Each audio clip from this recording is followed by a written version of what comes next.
Today I want to dive into a really fascinating topic that was inspired by a recent video from Watches with Kim.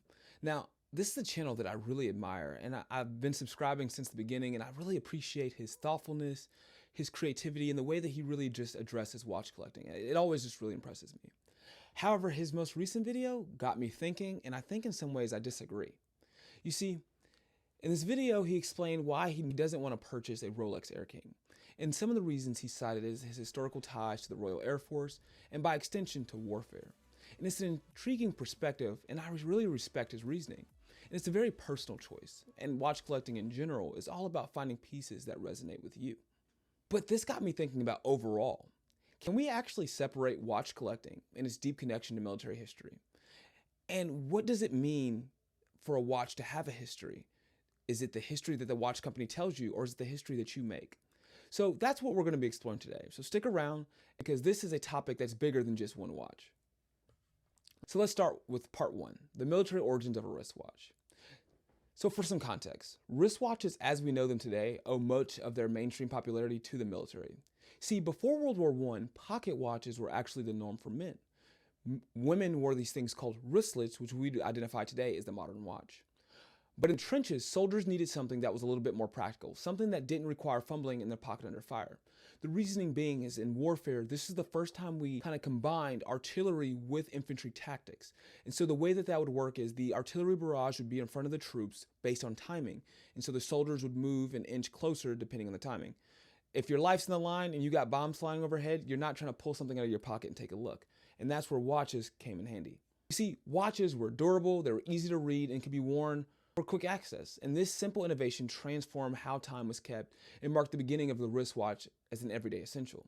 Now, the very DNA of a wristwatch is really intertwined with military innovation, from watches themselves to the straps. Let's just think about it.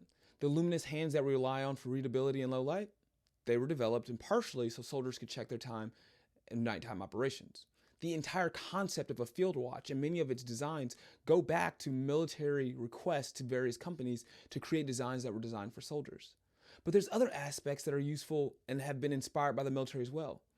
Chronographs, for their ability to do things such as timing in aviation or in artillery. Dive watches, for people who are working under the water, sometimes in military operations. Or pilot watches, such as the Flieger watch, were created by the military to give their pilots easier readable systems. And if you want to go back to Cartier Santos, while Dumont, who the first watch may have been created for as a pilot, part of the reason why there's a push for aviation, particularly in the US, was for military use, for reconnaissance, and then later on for the implications of attack aviation and attack airforms. It is almost impossible to break apart the need for military innovations and the need from the military's desires into many of the aspects that we have in watch collecting today. And I think that's honestly a broader context that many people don't think about every day in general. Many of the technologies that we use daily come with military origins. Let's take GPS, for instance. It was developed by the US Department of Defense in the 1970s to improve navigation for troops and vehicles. Today, we use GPS for everything from finding the fastest route home to tracking a morning run. You look at satellites, tools that were used to whether be spy on the enemy or to use in communications, or tools that we can use to track Santa as he's going around the world. Even things like medical devices, advanced prosthetics, trauma care techniques, they're all developed on the battlefield use. And of course, we can't forget the internet, which is what you're using to watch this video right now. This is something that we rely on, but often we overlook it as a product of military research. Now, but in his video, he does talk about, there is a distinction between the things that we need for necessity and the things that we need for just personal use. So that's not to say that he's completely wrong to start with, but I do think it brings up a greater question of how do we apply meaning in the history to different items to what we do in every day? And I think it brings up an overall concept, though, to just in general.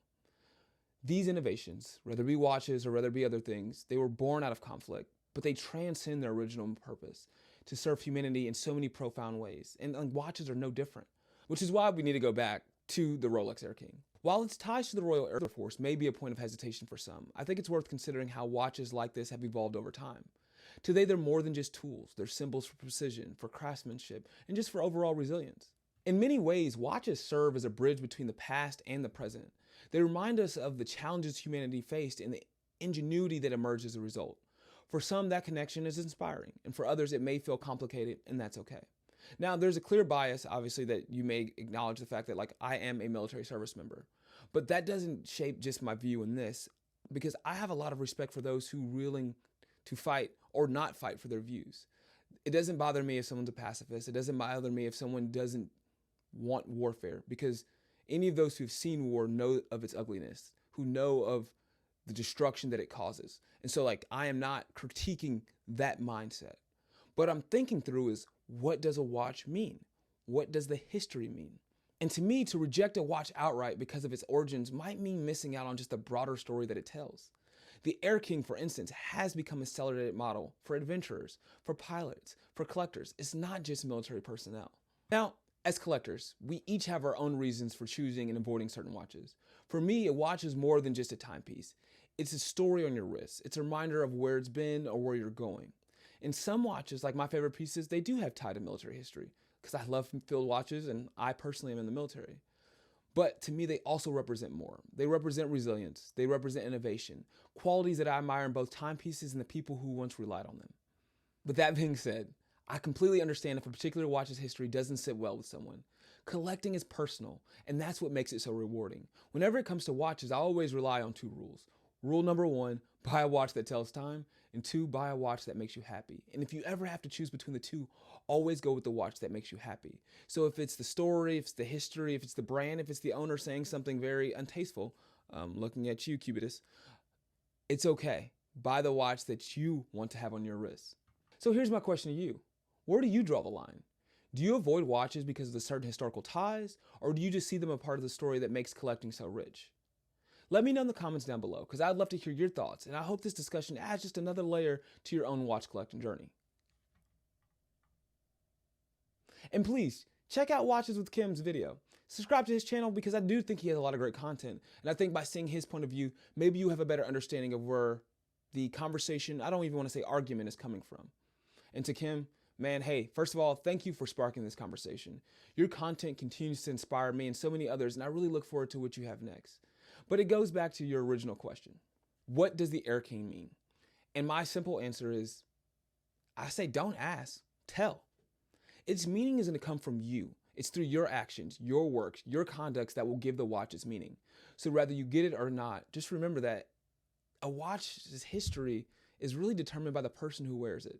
So if you get it, congratulations. If you don't worry about it. And to everyone who's been here this far, I hope you enjoyed this video. Don't forget to like and subscribe, and, hit the bell if you want to see more content. But until next time, this is Tyree. Just remember, keep collecting, keep exploring, and more importantly, keep telling your own stories. And in the days ahead, believe in yourself, believe in God, and amazing things are going to happen. Hope to see you guys again soon. God bless, and peace.